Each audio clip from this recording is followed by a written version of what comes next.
PMP ही सुद्धा एक पुण्याची ओळख बनली आहे। कित्येक लोक पीएमपीने प्रवास करतात। गणेशोत्सवात 13 ते 18 सप्टेंबर दरम्यान शहर व पिंपरी चिंचवड मधील प्रमुख मार्गावर अहोरात्र पीएमपी बस सेवा सुरू ठेवण्यात येणार आहे।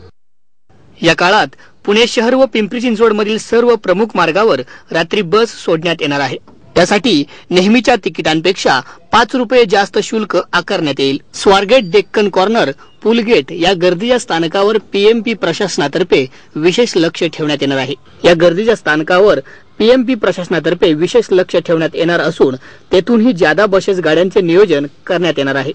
प्रवाशांना याबाबत अधिक माहिती हवी असल्यास 9881495589 या मोबाईल क्रमांकावर SMS च्या माध्यमातून माहिती मिळेल।